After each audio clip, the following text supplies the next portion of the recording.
As I was saying about 5 weeks ago, greetings, my friends, and welcome back. This is the award-winning, thrill-packed, ever-exciting, increasingly popular, growing by leaps and bounds, Rush Limbaugh program on the Excellence in Broadcasting Network. I cannot tell you how excited I am, how happy I am to be back. It is one of the biggest thrills of my life to be here and once again sharing and discussing and talking things over with you. Here's the telephone number if you'd like to be on the program today. It's 800-282-2882. And, of course, email address hasn't changed, rush@eibnet.com. All right, ladies and gentlemen, I must tell you, I'm nervous. I have butterflies in my stomach. I've been anticipating this moment since last Thursday. Actually, since last Wednesday afternoon. Last Wednesday afternoon, I was discharged from the treatment center, which, by the way, was not in Tucson. We succeeded in fooling everybody on that. It was in Arizona, but it wasn't in Tucson. And it was an intense 4 weeks. And I'm going to tell you the truth. I did read a newspaper 2 or 3 days, but didn't watch much television. Kept track of no news. That would have been counterproductive to what I had to do. I spent 5 intense weeks, probably the most educational and informative 5 weeks on myself and about me that I ever have spent, and I would have had no idea how to do this myself. Now, I've thought back and forth how much of this to talk about, and I am just going to feel my way along on this. I've planned nothing. I have nothing written down here. And there's some things, though, I do want to tell you. And I think in the course of the coming days, a number of the things that I have learned about myself and a number of the things that I want to share with you will just come out in the normal course of conversation and executing broadcast excellence flawlessly, as I am known for and still habitually capable of doing. But I came to realize a number of things while I was away, and at the top of the list is how much I love all of you. How much I appreciate all of you, and how much this and other aspects of my life mean to me. And I know that a number of you, you ought to see the mail I've gotten, the email and the phone response. The volume is beyond my ability to describe it.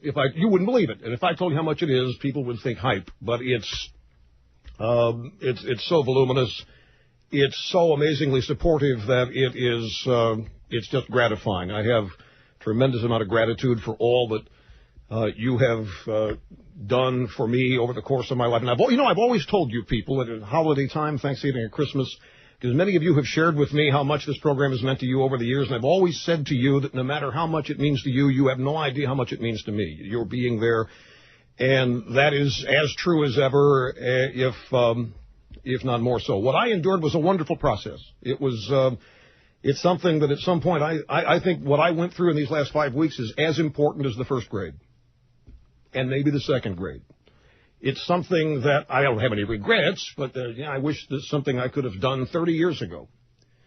I thought I was going into a treatment center to be treated for an addiction to opiates, to painkillers.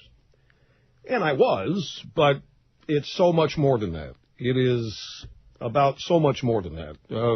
I tried to treat myself twice for my addiction. I detoxed myself twice and tried to do it by force of will, which is not possible. This is something someone cannot do alone. It's something that requires several things to change in my life.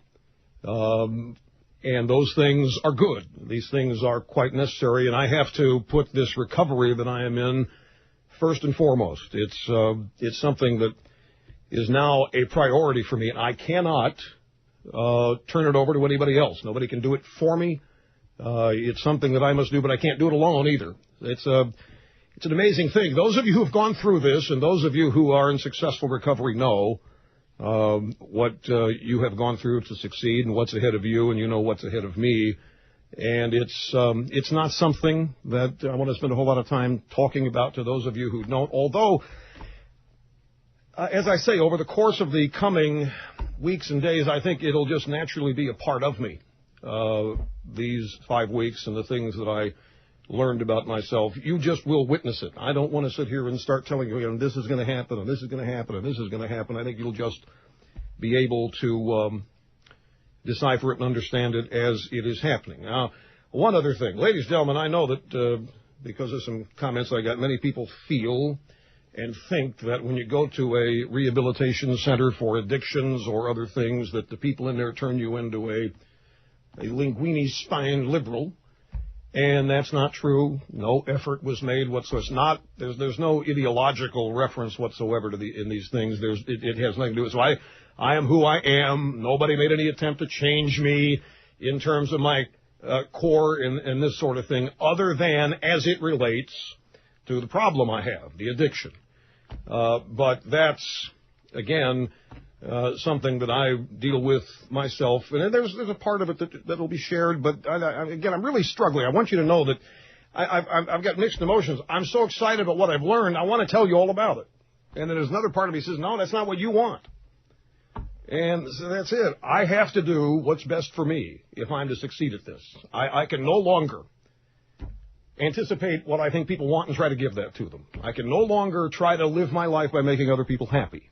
I can no longer turn over the power of my feelings to anybody else, which is what I have done a lot of my life. I have thought that I had to be this way or that way in order to be liked or appreciated or understood. And in the process, I denied myself who I was, and I denied the other people I was talking to and relating with who I really am. And that isn't good. And you can boil it down to one real simple essence. I can't be responsible for anybody's happiness but my own. And if I allow somebody else the power to determine my happiness, then, well, that's something I don't want to do. I can't do any longer. I put myself first. Doesn't mean be rudely selfish. It just means I can't depend on other people to make me happy. I have to do that myself. I'm the only one who has control over that. And I have to admit that I am powerless over this addiction that I have. I used to think I could beat it with force of will. I used to think that I would be different, but I'm not. I'm just like anybody else who has an addiction. I'm powerless over it, and I have to continue to recognize that and make sure that the things that I've learned continue to be practiced. It's a challenge. It is, but it's exciting. You know, the things that I have discovered about myself, and if anybody who went through what I went through would discover about themselves, is just sort of like being reborn here at age 50. Have you ever wished that you could take what you know at whatever age you are, 50, 45, 30, and go back to being a teenager? Well, that's what I guess is a good way to tell you what's happened to me. In the sense that the things I've learned, I can now not relive things, but it's going to give new meaning to the future. But I don't want anybody to get frightened about this now. This is not going to, this has no impact on what you have come to know, love, and respect here and expect, because I've not been phony here. I've not been artificial or any of that on the program. I was all that elsewhere. I was all that other places, but not here. And all of this will reveal itself. Now, I came out, and I've been cramming since Thursday. What's gone on here since I've been gone? So I see that Ted Kennedy called a bunch of highly respected minorities Neanderthals. The fact that Ted Kennedy's still in the Senate and hasn't been forced to resign means that nothing's changed. It's just a good thing Senator Kennedy didn't say it on ESPN. Or he might have resigned. John Muhammad guilty. I see the court system tried to screw up my debut here today, but somebody screwed up and they read the jury verdict 2 minutes early. And so we were not interrupted by that, but there's no question he's guilty. But about this business that nothing has changed, I have been cramming, and I'm looking. The Democrat Howard Dean's still running the show. The Democrats are still, fantasizing about Hillary being the nominee. The Republicans still don't know how to get judges confirmed. Nothing's changed, folks, and it's time to do something about that. So things are going to change here. I want to promise you that working together, we will make these changes, or we'll make an effort to make these changes. Oh, one more thing. You know, this is something that I am not able to be as blunt and open about now as I'd like to be. That day will come, and it'll come soon. I just want to say this to you, all right? And I said this in my closing statement on October, 10th or 11th? The last day I was 10th, the last day I was here. And it's been interesting to, would you people hang on just a second? There's a video camera recording this, and I just want to wave at it so that they realize I have personal high.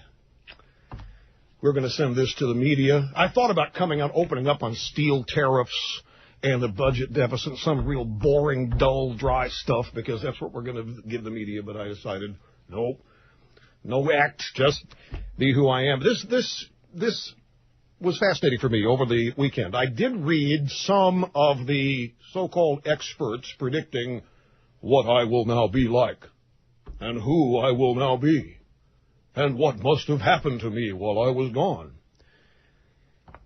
It's amazing when you know something that nobody else knows, and you listen to the people that don't know anything, write and talk about it. It is hilarious. It is absolutely hilarious to read and listen to people who don't have the slightest idea what they're talking about, act expert, and all opinionated about it. It's also quite hilarious, and I mean it's hilarious. It's quite hilarious to listen to people quote the National Enquirer as the world's foremost authority. And I'm here to tell you that they're not, ladies and gentlemen.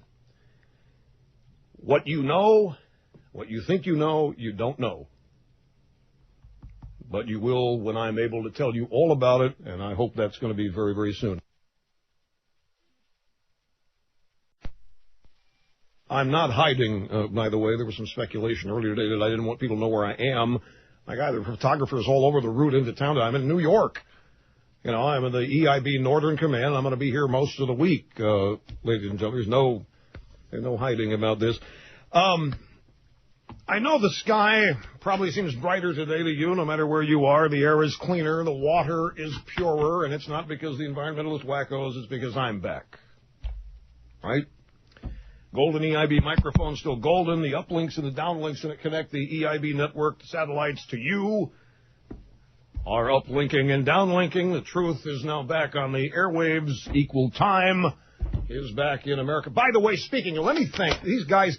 I have to thank the guest hosts, everybody that came in here: Tom Sullivan, Roger Hedgecock, Walter Williams, Mark Belling, Tony Snow, and Matt Drudge, and my staff, who just worked as hard as they could. All these people worked as hard as they could to maintain the expectations, to meet the expectations that you and everyone about this program has, and they did, and I'm eternally grateful.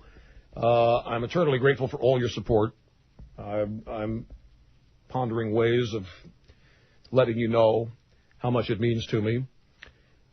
There's also part of me that wonders if I need to apologize. There are people I need to apologize to. When it comes to apologizing to you, those of you in this audience, I think my statement on Friday before I left, that I'm not a victim here and I'm not a role model, what I did knowingly. What I did because I wanted to do it, but I knew it was wrong the whole time. That's a powerful addiction this stuff has over me, and it's something that I'm, as I say, I'm going to be dealing with on a daily basis, and I'm excited to be doing it as well. But the thing that I want you all to know is that the effort that I put forth during that period of time was not affected. The things that I said to you during that period of time, I meant. The positions I took, I felt, all of it. There was no phoniness or any of this, and there was no any sort of I don't even know what the word is. I was honest with you throughout the whole time. I was not as honest with myself, is what was happening. And I was doing something I knew was wrong but didn't understand why and didn't really understand what I had to do to stop it. Now I do.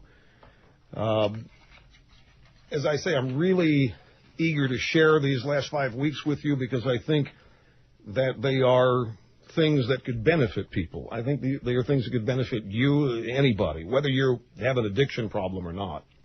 But I'm not qualified to teach it. I'm not qualified to perform it. All I can do is tell you the experience that I had. And so what I've decided to do here is rather than do an hour or 2 hours on that, it'll just happen. You know, it is who I am, and who I am is what I bring to the golden EIB microphone and always have, always will. And so you'll hear it. And those of you watching on the Ditto Cam, you will see it. And it's wonderful. It actually is an amazing thing. It is one. I wish everybody could do this. I don't know why this kind of thing is reserved for certain kinds of situations when it's so beneficial to one and all.